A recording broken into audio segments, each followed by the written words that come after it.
Welcome and thanks for joining me. Tonight is a bit of a more relaxed episode. I'm in the workshop, and if you haven't noticed, I've uploaded a video every day this week. A huge thing before I can make things is also I need to plan some different tools and jigs, and that's something I really haven't documented.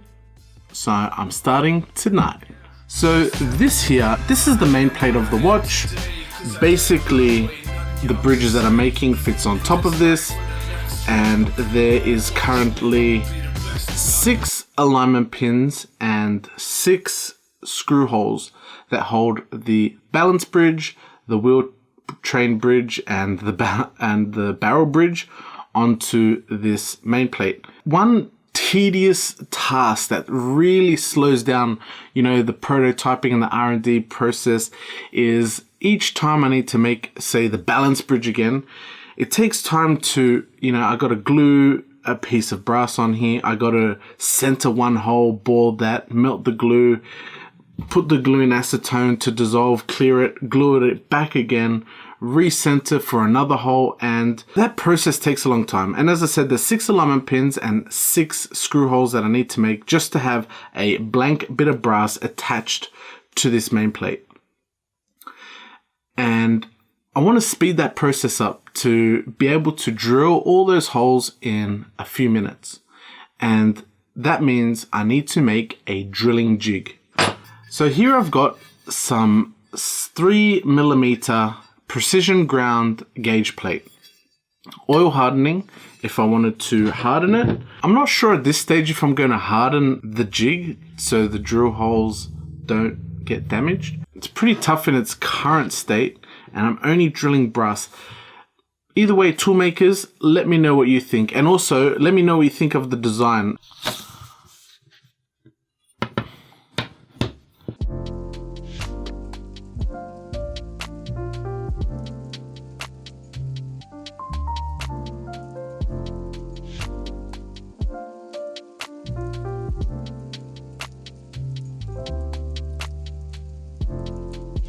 So there we have it. This is going to be 36.6mm diameter, and I'm going to make these pinholes 4.3mm. And you might be asking why that number specifically. It's because I do have a reamer that's quite close to that. So what I'm proposing to do is to have a 1mm recess of 36.6mm diameter. My brass piece will sit inside there. The brass is going to be 2mm thick, so 1mm sticking out. I'll have 4.3 pins sticking out from here. Then these will be M 2.5mm threaded holes on either end. This part of the jig will have the exact location of the screw holes and the alignment pins, and these holes will be bored out to 4.3mm. Basically, this sits on there, and I have 2 thumb screws, and it sort of clamps it down. And then I can go to the drill press and accurately drill these holes, unscrew it, take it out, take the brass piece out, and voila, I can push the alignment pins in. And I think that will speed up the process of prototyping. It's going to speed up the process of manufacturing if I get there.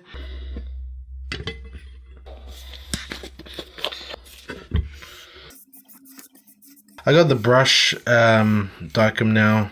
If you don't know, I had like a felt one where you could just like use it like a pen. I accidentally squeezed it and the diecom went all over my cow's lathe when I just bought it. It was like a month after I just bought the cow's lathe. The brush is nowhere near as cool. Yeah, that's definitely way too much diecom. Ugh, there's definitely no bueno. Oh, the fumes are crazy.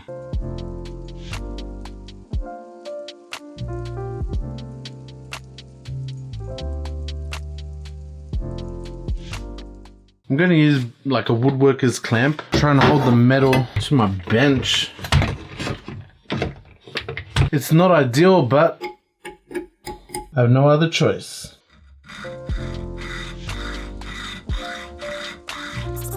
This is really bad. There's just so much vibration.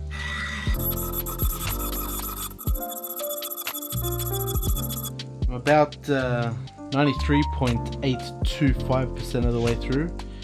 This is right when it's near the end. is getting, this is vibrating a lot and it's really high pitched. I wonder what my neighbors think of me at like 11:45 at night. You know what, I'm just gonna break it off. There's only a little bit left. It's, that's terrible. Some people like to use an automatic saw to cut this, but people don't know what they're missing out on.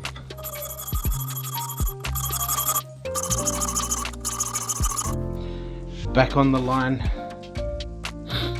probably 39.482% through the material. What do you reckon? Let me know in the comments below. How far through this 100mm still have I cut through? The key to a good saw cut starts by having good posture. Strong, powerful, lock in the legs, lock in the elbows, tight, firm, but soft. Commit yourself to each stroke of the saw. Let the swerves fall out as you pull the saw back. And as the metal shavings fall to the floor, like the sands of time through the hourglass, you're one step closer. Alright, I think that's enough. I'm just gonna snap it here. Not too shabby for hand sawing. So I have my 2 pieces of precision ground flat stock. That was the other name for it. Flat stock, precision ground flat stock, or gauge plate, as I mentioned before. Hand cutting those and looking for the clamp and trying to work out that system took like most of the productive night for tonight. So that's unfortunately all that I could get through. Every time I'm in the workshop, I'm just going to upload something. If I'm doing some research, I'm just going to upload that, because that's really documenting and telling the whole story of this journey. And before I wasn't doing that, I would stay up like 1 or 2 nights a week to like 3 a.m, 4 a.m. sometimes, and it'd kill me for the rest of the week. It'd kill me for my job. It wasn't the right way to go about things, and it was just, that's why my uploads were so inconsistent. I think this is a much suitable method for me to do. So probably the video after this might be the last part of the Vianney Halter workshop tour.